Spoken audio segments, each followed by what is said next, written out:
हम समंदर के रास्ते जो है एक पावर ट्रांसमिशन केबल बिछाएंगे इंडिया से लेकर सऊदी तक। उसमें होगा क्या कि हम जो सोलर प्लांट लगा रहे हैं तो दिन के समय जो हमें अतिरिक्त बिजली मिलेगी, जो अतिरिक्त बिजली हमें मिलेगी वो हमने सऊदी को बेच दिया, एक्सपोर्ट कर दिया। और जब हमारे यहाँ रात होती है उधर सऊदी में दिन होता है, सूरज की डायरेक्शन 24 घंटे बदलती रहती है, सबको पता है। तो उधर सऊदी में जो वो लोग बिजली बनाएंगे वो हमारे यहाँ ट्रांसफर कर देंगे। ये तो 1991 में जो हमारे पर क्राइसिस आया था साहब, हमने IMF को सोना गिरवी रखा था। हमारे रिजर्व बैंक में उस वक्त 350 टन सोना था, उसका 15% हमने सोना गिरवी रखा था, उस पर लोन लिया था। और उसको बाद में हमारे PV नरसिम्हा राव जब ये प्राइम मिनिस्टर थे और मनमोहन सिंह जी उस समय फाइनेंस मिनिस्टर थे, तो इनकी पॉलिसी जब 3-4 साल एक्टिवेट हुई तो बाद में हम लोग उस सोने को वापस ले आए। पाकिस्तान में उतना गोल्ड रिजर्व नहीं है, पहली चीज। और जो रूट कॉज है वो अलग है। रूट कॉज क्या है? जो भी कंट्री होती है वो सबसे पहले अपनी कंट्री को देखती है, अपनी जो आवाम को देखती है, देन वो देखती है कि हमारी पब्लिक को इससे क्या फायदा हो रहा है, हमारे मुल्क को इससे क्या फायदा हो रहा है, हमारी इकोनॉमी को इससे क्या फायदा हो रहा है, फिर वो उस मुल्क के साथ तरक्की करता है। इसमें हम ये नहीं देखते कि ये मुसलमान ये नॉन मुस्लिम है, सबसे पहले हम अपनी कंट्री को या अपनी पब्लिक को देखते हैं, अपनी इकोनॉमी को देखते, क्योंकि अभी जो दुनिया में जंग है वो इकोनॉमी की। तो जो ये प्रोजेक्ट यहाँ लगेगा, जो ये सऊदी का प्रोजेक्ट है, इसको हम जो है श्रीलंका है, बांग्लादेश है, अपने पहले पड़ोसी देश हो गए, नेपाल, भूटान हो गया, उसके बाद थोड़ा सा और आगे बढ़ते हैं। सुने जी, आपने कहा पहले पड़ोसी देश होते हैं, तो सबसे करीब तो आपके पाकिस्तान भी है। हाँ, लेकिन पाकिस्तान तो खुद ही पाकिस्तान ने बिजनेस करना बंद कर दिया है ना भाई, हमने तो रोक लगाई नहीं। आप तो जानती, तो $50 बिलियन सऊदी की अरामको और अबू धाबी करेंगी, बाकी $50 बिलियन में 25 IOCL, 12.5 BPCL, 12.5 HPCL। इस तरीके से ये 5 कंपनियां मिलकर के हमारी रत्नागिरी रिफाइनरी पेट्रोकेमिकल लिमिटेड में अपना कार्य शुरू कर। बीजेपी आई जब से मोदी साहब की गवर्नमेंट आई, तब से क्या क्या अचीवमेंट की? क्योंकि 2014 के बाद जब से बीजेपी आई तो बहुत से ऑपोजिशन की अगर बात की जाए तो वो कहते हैं कि बीजेपी की आने से इख्तिलाफात बढ़े, हिंदू मुस्लिम झगड़े बढ़े, यानी कि लोग दूर दूर हुए या तरक्की नहीं। तो इसके आप किस तरह देखें? क्योंकि हमने तो देखा कि जैसे जब से बीजेपी आई, मोदी साहब आए, हिंदुस्तान ने तरक्की की है। जैसे इकोनॉमी उन्होंने 5वीं बड़ी इकोनॉमी बनाई और आगे वो कह रहे हैं कि 2025 से 30 तक हम दुनिया की 3री बड़ी इकोनॉमी बन जाए। तो वहां की इंडस्ट्रीज भी यहाँ इंडिया के सस्ते श्रम का फायदा उठाएंगे, हमको रोजगार देंगी, टेक्नोलॉजी देंगी, और यहाँ से वो 40% कम कीमत पर वो माल जो है कम ट्रांसपोर्टेशन पे यूरोप तक पहुंचेगा। सबका ही फायदा है। हाँ, जैसे संदर्भ पर आप देखें पीपल टीवी, हमारे साथ इंडिया से एक गेस्ट मौजूद है। हेलो जी, कैसे हैं जी आप? ठीक है? फर्स्ट क्लास, बहुत बढ़िया। अपना बताइए, कैसे हैं साहब, आप कैसे हैं? बहुत जी, थोड़ा सा अपना नाम और आप किस जगह से इंडिया से वो थोड़ा सा लोगों को बता दीजिए, और आप क्या करते हैं जी? मैं अनिल कुमार कानपुर शहर से हूँ। कानपुर शहर उत्तर प्रदेश में है, और बाय प्रोफेशन में टीचिंग से जुड़ा हुआ हूँ, अध्यापन क्षेत्र से जुड़ा हुआ हूँ। अच्छा, तो इसका मतलब आपके साथ बात करके बहुत अच्छा लगा, क्योंकि आपका प्रोफेशन भी टीचिंग से है और हमेशा हिंदुस्तान ने जो मेहनत की है, लोगों को एजुकेट किया और तरक्की की है जी। बिल्कुल, इंडिया में देखिए एजुकेशन की तो इम्पोर्टेंस शुरू से रही है। हम लोगों के यहाँ मतलब जब 1947 में अपना देश आजाद हुआ था, उस समय से ही हमारे जो प्राइम मिनिस्टर थे पंडित जवाहरलाल नेहरू, उन्होंने एजुकेशन पे तभी से फोकस शुरू कर दिया था। सर मुझे एक चीज बताएं, रिसेंटली आपके वहां पे G20 समिट हुआ और दुनिया की 20 इकोनॉमीज आई, तो सर मुझे ये बताएं, अभी सऊदी अरब के साथ आपके जो ऑयल रिफाइनरी के ऊपर जो एक प्रोजेक्ट हुआ था, तो उसके बारे में थोड़ा सा बताएं कि आप जो दुनिया की बड़ी रिफाइनरी मशीनरी लगा रहे हैं, जिससे आप दुनिया को ऑयल एक्सपोर्ट वाले से थोड़ा सा बताएं कि वो इंडिया में किस जगह पे हो रही है और वो प्रोजेक्ट कब स्टार्ट हो रहा है और उससे दुनिया को क्या फायदा होगा? बिल्कुल सर, हमजा साहब, ये G20 नहीं है, अब G21 हो गया है। इसमें यूरोपियन यूनियन को भी हम लोगों ने शामिल कर लिया है। और जहां तक बात है ये वेस्ट कोस्ट रिफाइनरी प्रोजेक्ट की, इसी G20 सम्मेलन में सऊदी के प्रिंस मोहम्मद बिन सलमान साहब आए थे। वो हमारे स्टेट गेस्ट थे। वो एक दिन ज्यादा रुके हैं। जब G20 का सम्मेलन खत्म हो गया है तो उसके बाद भी अगले दिन उनके साथ कुछ एग्रीमेंट साइन हुए इंडिया सऊदी के। इसमें एक बहुत ही इंपॉर्टेंट जो है एग्रीमेंट था, ये एग्रीमेंट है largest integrated refinery and petrochemical of the world. मतलब दुनिया, अभी तक हमारे देश में है, दुनिया की सबसे बड़ी रिफाइनरी है, अभी भी है, जामनगर गुजरात में, रिलायंस की। लेकिन ये जो बनेगी ये इससे भी बड़ी होगी, यह 60 मिलियन टन पर एनम। अब आप समझ सकते हैं, हम लोग यहाँ हिंदुस्तान पाकिस्तान में करोड़ वगैरह ज्यादा यूज करते हैं, तो आप समझिए 60 करोड़ टन हर साल का इसका उत्पादन होगा, और 12 मिलियन बैरल पर डे का। और इंटीग्रेटेड रिफाइनरी एंड पेट्रोकेमिकल का मतलब होता है यहां पर, इंटीग्रेटेड मतलब जुड़ा हुआ। यहां केवल हम क्रूड ऑयल को रिफाइन नहीं करेंगे, बल्कि इसी के साथ साथ पेट्रोकेमिकल प्रोडक्ट्स का भी उत्पादन होगा।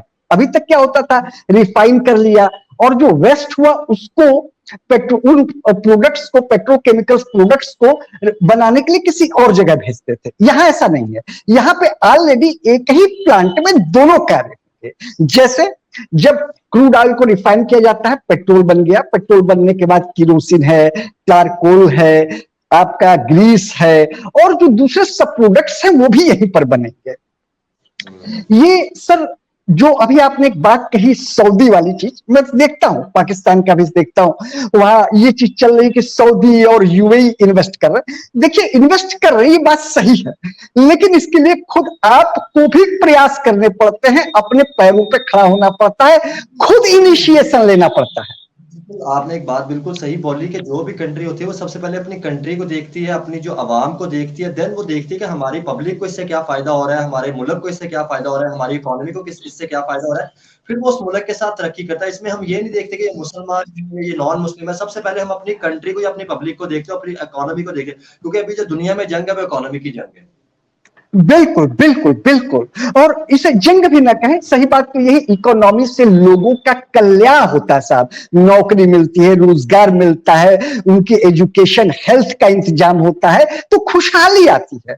तो आप ये कहिए साहब कि खुशहाली प्राप्त करने की हम लोगों का एक संघर्ष है, सारी दुनिया के लोगों का, जहां पर तानाशाही नहीं है, जैसे नॉर्थ कोरिया वगैरह, उनकी बात नहीं कर रहा हूं, एक जनरल साहब। इसमें करीब हम लोगों को, देखिए जो हमारी जामनगर रिफाइनरी है उसमें 70,000 लोगों को नौकरी मिलती है, और यहां पर जो ये ओपन होने वाली है, जो ये प्रोजेक्ट में 1 लाख लोगों को नौकरी मिलेगी।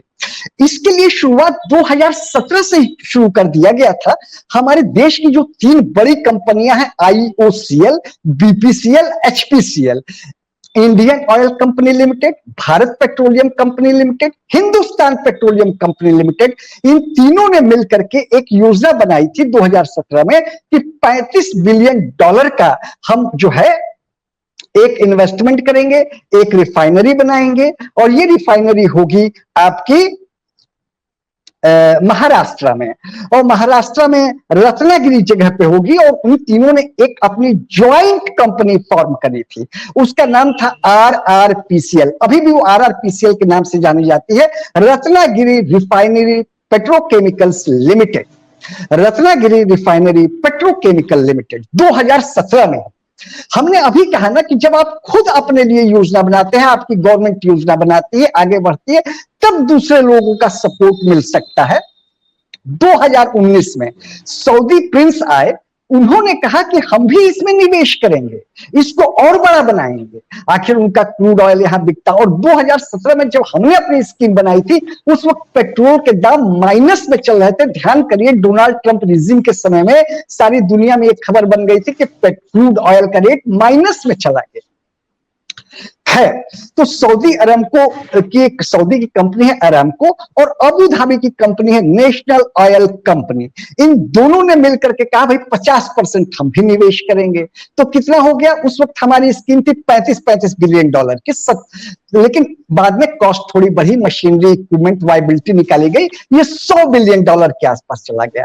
तो $50 बिलियन सऊदी की अरामको और अबू धाबी करेंगी, बाकी $50 बिलियन में 25 IOCL, 12.5 BPCL, 12.5 HPCL।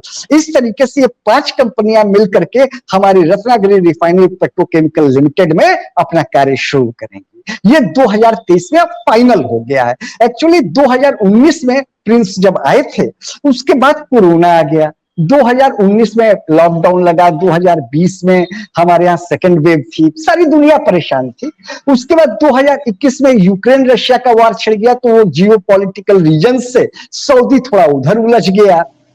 अब जो है 2023 में एकदम फाइनल हो गया, और आई थिंक कि 1-1.5 साल में आप देख लेंगे कि ये इसका काफी कुछ कार्य शुरू भी हो गया। रत्ना के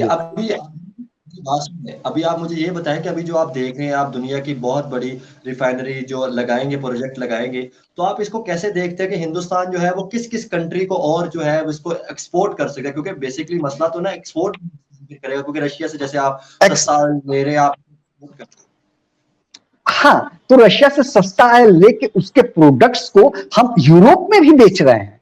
तो जो ये प्रोजेक्ट यहाँ लगेगा, जो ये सऊदी का प्रोजेक्ट है, इसको हम जो है श्रीलंका है, बांग्लादेश है, अपने पहले पड़ोसी देश हो गए, नेपाल, भूटान हो गया, उसके बाद थोड़ा सा और आगे बढ़ते हैं।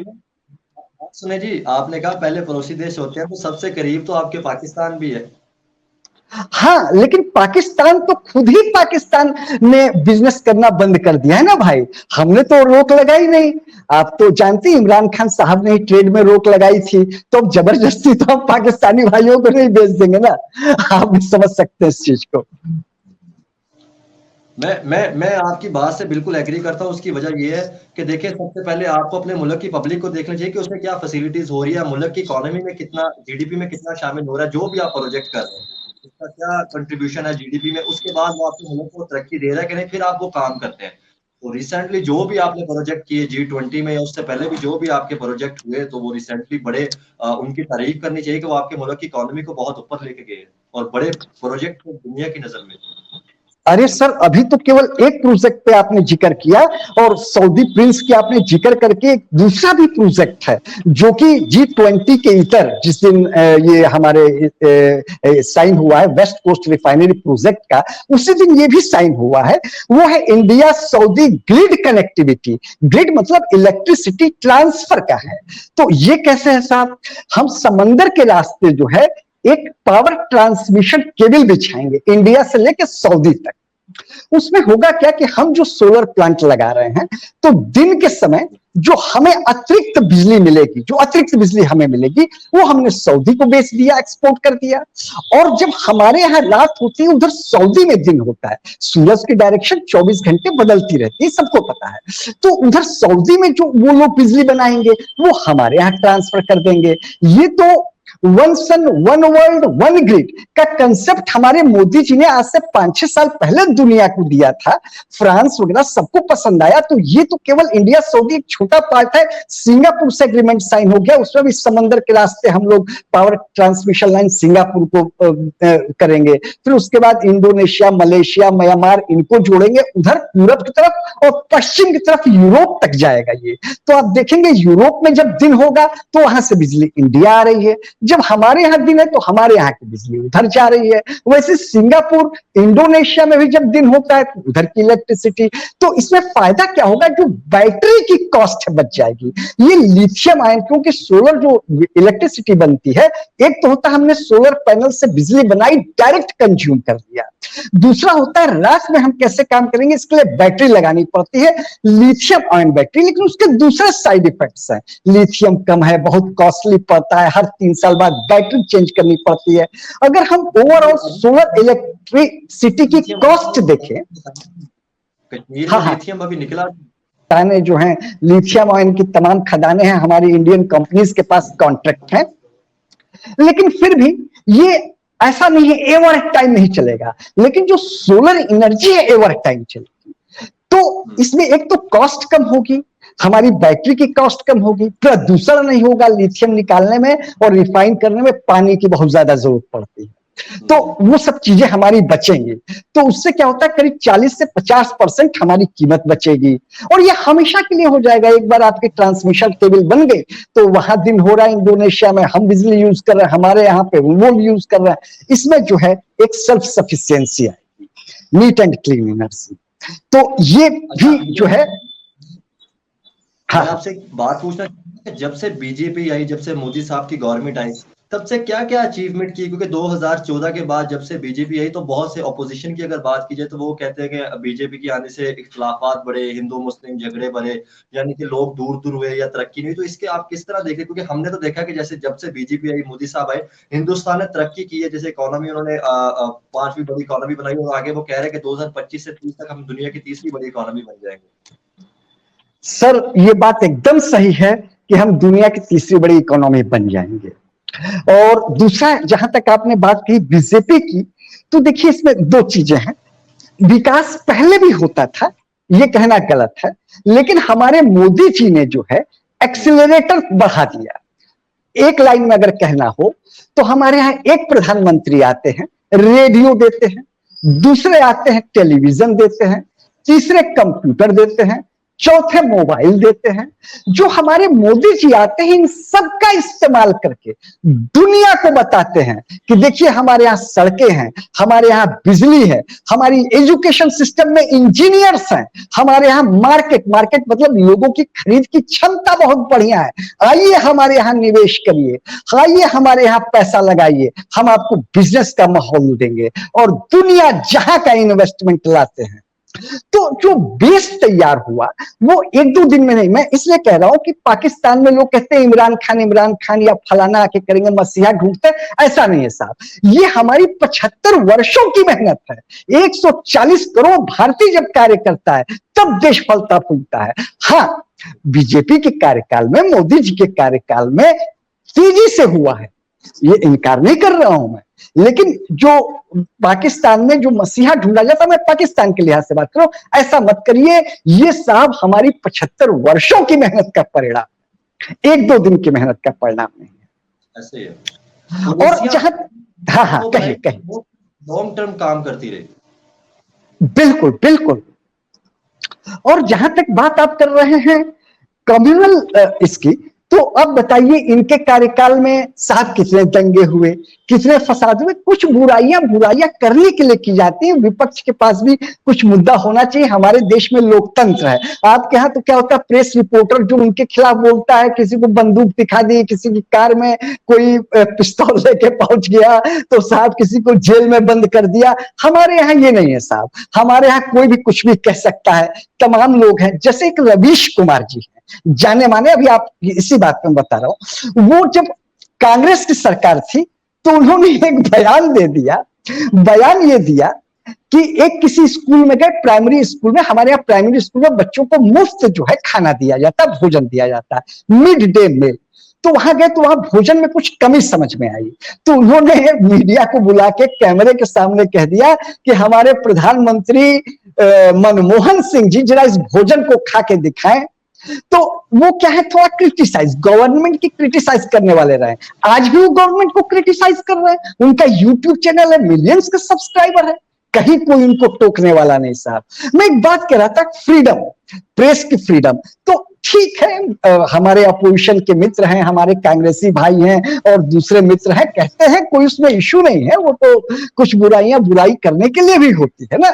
अभी हम थोड़ा सा टॉपिक से हट रहे थे, चले टॉपिक से हटके भी एक दो और क्वेश्चन भी पूछूंगा। मैं ये पूछना चाहता हूं, जब आप मुझे बताएं अनिल जी, जब आपकी अगर बात की जाए, जब 1992 की बात की जाए, जब इंडिया क्राइसिस में था, हाँ तो ऐसी कौन सी पॉलिसियां अडॉप्ट की थी कि जिससे मुल्क बेहतर हुआ? क्योंकि देखिए पाकिस्तान भी इस टाइम क्राइसिस में जा रहा है, ताकि हम भी ये देख सके कि यार हमारा पड़ोसी मुल्क था, इसने ये पॉलिसियां बनाई थी, अगर हम ये करते तो हम भी हो सकता है कि ये जो हमारे हालात है क्राइसिस से हम निकल सके। बिल्कुल। देखिए एक्चुअली क्या है, 1991 का जो क्राइसिस था, उस क्राइसिस का मैं स्टडी कर चुका हूं, और जो इस समय पाकिस्तान में क्राइसिस है, दोनों की नेचर में बड़ा अंतर है। नेचर और उसके रीजन में, उसके रूट कॉज में जाए तो बहुत ज्यादा अंतर है भाई साहब। मैंने अभी शुरुआत में एक बात कही थी कि आपको खुद ही अपने पैरों पर खड़ा होना पड़ता है, आपको खुद ही योजना तैयार करनी पड़ती है। जो मैं देख पा रहा हूं पाकिस्तान में, विजनरी का मतलब दूरदृष्टि, कि हमें अपने देश को आने वाले 20 साल में, 25 साल में, 30 साल में किस रास्ते पर ले जाना है, वो चीज नहीं है। 1991 में जो हमारे पर क्राइसिस आया था साहब, हमने IMF को सोना गिरवी रखा था। हमारे रिजर्व बैंक में उस वक्त 350 टन सोना था, उसका 15 15% हमने सोना गिरवी रखा था, उस पर लोन लिया था। और उसको बाद में हमारे पीवी नरसिम्हा राव जब ये प्राइम मिनिस्टर थे और मनमोहन सिंह जी उस समय फाइनेंस मिनिस्टर थे, तो इनकी पॉलिसी जब 3-4 साल एक्टिवेट हुई तो बाद में हम लोग उस सोने को वापस ले आए। पाकिस्तान में उतना गोल्ड रिजर्व नहीं है, पहली चीज। और जो रूट कॉज है वो अलग है। रूट कॉज क्या है? जब 1947 में आपका देश आजाद होता है, आजाद क्या होता है, हम तो कहेंगे अलग होता है, ठीक है ना? बिल्कुल अलग हुए थे हम, हिंदुस्तान से अलग हुए थे, बिल्कुल ऐसे ही अलग हुए थे। हमने अपना पहला काम किया, संविधान तैयार किया। संविधान वह डॉक्यूमेंट होता है, आजादी का डॉक्यूमेंट होता है, जिसमें जनता के नुमाइंदे तैयार करते हैं और उस संविधान को स्वीकार करते हैं। हम भारत के लोग, हमारे संविधान में पहले जो भाषा लिखी है, हम भारत के लोग, मतलब क्या है कि हमने कोई भी देश आजाद कब होगा, तभी माना जाएगा ना कि जब हम अपना कानून, अपना संविधान खुद तैयार करेंगे। हमारा राष्ट्रपति कौन चुनेगा, हमारे प्रधानमंत्री का निर्वाचन कैसे होगा, हमारी संसद में कौन होंगे, कितने लोगों पर एक जनप्रतिनिधि होगा, न्यायपालिका मतलब जुडिशरी के क्या कार्य होंगे, कार्यपालिका एग्जीक्यूटिव के क्या कार्य होंगे, व्यवस्थापिका आप कह सकते हैं पार्लियामेंट को, तो उनके क्या कार्य होंगे, इलेक्शन कमीशन वो कब कैसे चुनाव कराएगा, तो सारी चीजें संविधान में लिखी गई, वर्णित की गई। सबसे पहला काम हमने ये किया साहब। आपके यहां क्या हुआ साहब? संविधान बना 1956, ठीक, पहली बार। उसमें भी जनता की नुमाइंदगी नहीं, बलूचिस्तान खैबर पख्तूनवा के लोगों को छोड़ दिया गया। हमारे यहां सब फ्रीडम फाइटर्स ने अपना संविधान बनाया, वो जो जिंदगी भर अंग्रेजों के साथ संघर्ष करते रहे। आपके यहां क्या हुआ साहब? आपके यहां सीमांत गांधी, अब्दुल गफ्फार खान, उनको साहब जेल में डाल दिया गया। तो इसके पीछे रीजन क्या था, जो मैं समझ पा रहा हूं कि कायदे आजम जिन्ना साहब जो आपके थे, उन्होंने जब पाकिस्तान को अलग किया तो उसमें उन्होंने सहयोग लिया था बढेराज माने जमींदार, और इंडिया में रिच मुहाजिर उनको, जो इंडिया से मुसलमान हिजरत करके गए थे। तो रिच मुहाजिर कौन? जो इंडिया के नवाब थे। तो ये लोग जब वहां गए तो उन्हें पाकिस्तान में लोकतंत्र नहीं चाहिए था, इन्हें अपनी जमींदारी बचानी थी साहब।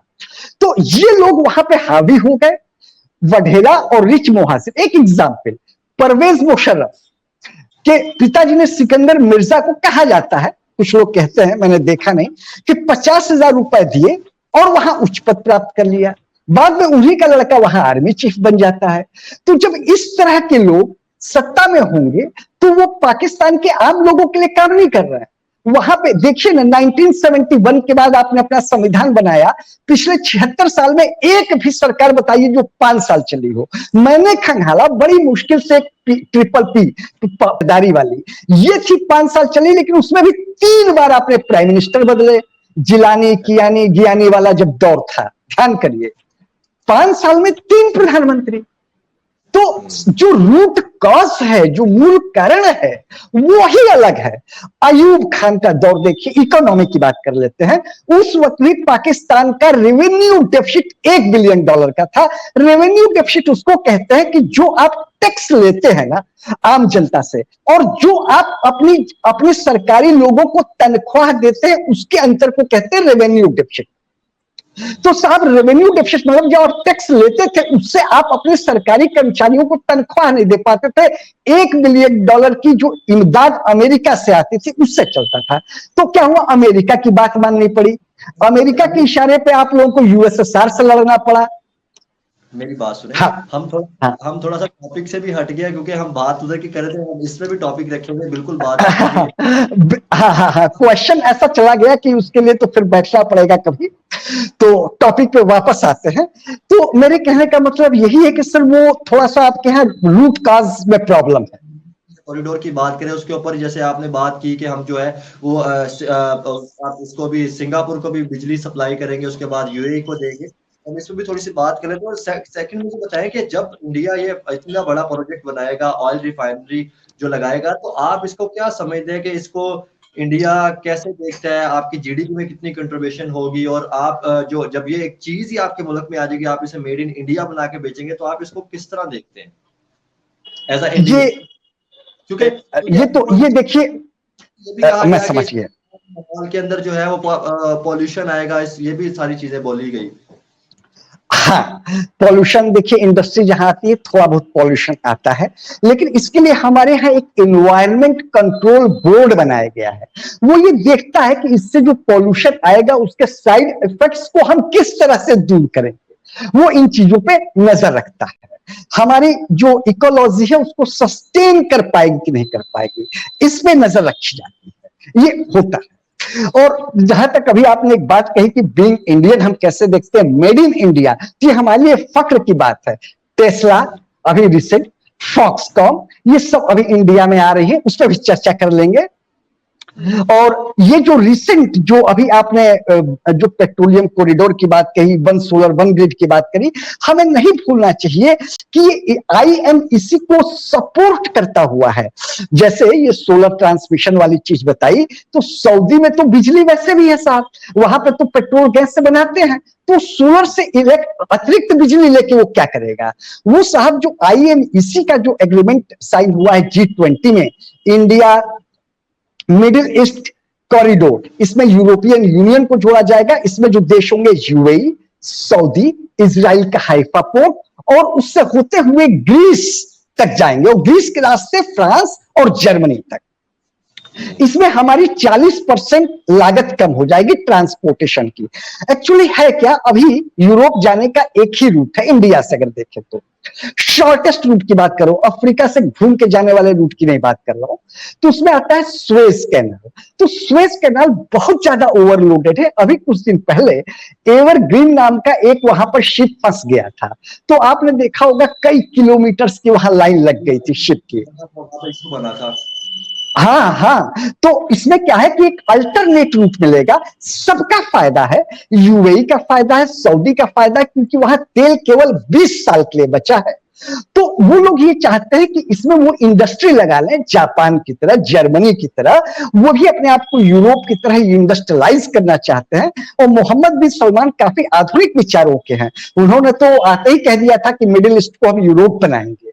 तो इसमें सऊदी का भी फायदा है, आगे बढ़े तो इजराइल का फायदा है, हाइफा पोर्ट अडानी ने खरीदा हुआ है, इंडिया का स्टेक है, ग्रीस की इकोनॉमी को भी बल मिलेगा, और ग्रीस की डिपेंडेंसी उधर टर्की पे खत्म होगी। ग्रीस और टर्की की अपनी राइवलरी चलती है। उधर यूरोपियन यूनियन में क्या हो रहा है, एजेड सीनियर सिटीजन बढ़ रहा है, तो वो जब अपने यहाँ उद्योग लगाते हैं तो एम्प्लॉय चाहिए होते हैं, एम्प्लॉय अफ्रीका से आते हैं, वो सब माइग्रेशन क्राइसिस हो जाता है, शरणार्थी संकट हो जाता है उनके यहाँ, तो वहां की इंडस्ट्रीज भी यहाँ इंडिया के सस्ते श्रम का फायदा उठाएंगे, हमको रोजगार देंगी, टेक्नोलॉजी देंगी, और यहाँ से वो 40% कम कीमत पर वो माल जो है कम ट्रांसपोर्टेशन पे यूरोप तक पहुंचेगा। सबका ही फायदा है इस प्रोजेक्ट से जितने लोग जुड़े हुए हैं। केवल और केवल इसमें प्रॉब्लम टर्की को आ रही है। अभी कल परसों की न्यूज है कि जो एर्दोगन साहब ने कहा है कि जैसे उनकी स्टेटमेंट आ रही है, एर्दोगन साहब ने कहा है कि बिना हमारे टर्की के ये पूरब और पश्चिम को जोड़ना संभव नहीं है। पूरब का उनका मतलब है इंडिया, चाइना और आपका जो सेंट्रल एशिया की कंट्रीज हैं। पश्चिम से उनका मतलब है यूरोप से। वो ऐतिहासिक हिस्टोरिकल आधार पे कह रहे हैं, जो किसी समय में सिल्क रूट होता था चाइना का, जो चाइना के शियान और आपका सेंट्रल एशिया और इंडिया के जम्मू कश्मीर, तेहरान, फिर इस्तांबुल पड़ेगा टर्की में, वहां से मॉस्को और फिर बेल्जियम तक जोड़ने की इनकी योजना थी। रशिया यूक्रेन वार की वजह से अब इस्तांबुल को मॉस्को बेल्जियम से जोड़ पाना नेक्स्ट टू इम्पॉसिबल, पहली चीज। दूसरी चीज की टर्की को प्रॉब्लम क्या हो गई है एर्दोगन साहब को, कि उन्होंने 2017-16 में अमेरिका से पंगा ले लिया। उनकी आदत थी कि मैं इस्लामिक इमारत बनाऊंगा और जो है वो पुराना वाला खलीफा सल्तनतें बनाऊंगा, लाइक दैट। तो इसमें जो है वो इंडिया के कश्मीर पे भी बोल रहे थे, मलेशिया के साथ एक टाई अप बना रहे थे, सऊदी अरब से झगड़ा कर लिया, ऐसा कुछ उन्होंने काफी डिस्प्यूट वाले काम किए थे।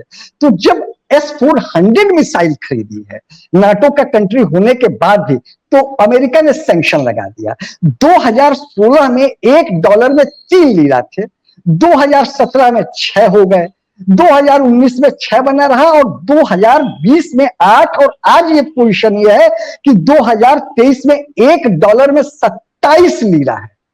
और अगर 2018 में इन्होंने चाइना से $3.5 बिलियन का लोन न लिया होता और इंफ्रास्ट्रक्चर के लिए दूसरे एशियन डेवलपमेंट बैंक से लोन न लिया होता तो और ज्यादा बुरी हालत होती। अब आप समझ सकते हैं एर्डोगन साहब को। तो इनको ये डर हो गया है कि चाइना जो अपना पैसा लगा रहा है वो कहीं ना लगाना बंद कर दे। ये तो बहुत बड़ा प्रोजेक्ट है हिंदुस्तान के लिए। हिंदुस्तान, हाँ बताइए। मैं ये कह रहा था कि सऊदी अरब के लिए, क्योंकि सऊदी अरब की जो ट्रेड होगी वो भी यूरोप तक जाएगी, हिंदुस्तान की जाएगी, और इसमें सारे जब मुल्क होंगे तो एक बहुत बड़ा बिल्कुल। और ये सही बताएं तो इसमें जो है बहुत मेहनत की गई साहब। इसमें पहले इंडियंस के दिमाग में एक चीज आती थी शुरू में कि अगर हम ईरान से इराक, इराक से सीरिया, लेबनान होते हुए यूरोप जाए, लेकिन ये वाला रूट ऐसा रूट रहा है, मुझे खुद ध्यान आता तब मैं बच्चा था 1984-85 में, उस समय पे भी ईरान इराक का 7-7 साल युद्ध चल रहा है। आज भी आप देख रहे हैं सीरिया में युद्ध चल रहा है। इराक में और टर्की में जो बॉर्डर है वहां कुर्दिस्तान की मांग चल रही है, ISIS वहां है। तो वो तो संभव नहीं, क्योंकि विकास बिना शांति के संभव नहीं है। ठीक, तो इंडिया को भी एक अच्छा रूट मिल गया सऊदी वाला। इसमें हमारे जो NSA हैं अजीत डोभाल साहब, इन्होंने 2021 में ITU2 जब बनी थी, इंडिया, इजराइल, USA और UAE, तो उसमें ही एक जो है रेल लिंक बनाने की योजना रखी थी। उसके बाद 8 मई 2023, ये न्यूज कंटेंट अभी मेरे रिसेंट नजर में आया था, इसीलिए मैं बता रहा हूं और आपके लिए भी, ऑडियंस भाइयों के लिए भी, कि अजीत डोभाल साहब जब सऊदी जाते हैं तो USA के NSA से मिलते हैं। तो वहां पर सऊदी और USA के NSA और डोभाल साहब की इस पे डिस्कशन होती है। हमारे मोदी जी कहते हैं भाई कंपटीशन करना है, विकास में करिए, शिक्षा में करिए, स्वास्थ्य में करिए। और मैं तो कहता हूं कि India, Pakistan, Bangladesh, Nepal, Bhutan, Sri Lanka, Maldives, Mauritius, Indonesia, Malaysia, Myanmar, इन सबको मिलकर एक यूरोपियन यूनियन की तरीके एक आर्थिक ढांचा अगर बनाया जा सके तो अच्छा होगा। यूनियन बनानी चाहिए जो जिसके अंदर हम काम कर सके, बिल्कुल। लेकिन अब ये है, उसके लिए कुछ मुद्दे सॉल्व करने होते हैं, जैसे टेररिज्म का इशू है, आपस में फ्रेंडली बनना पड़ेगा, तमाम चीजें हैं। ठीक है जी। एनीवे, आपसे चर्चा करके बहुत अच्छा लगा।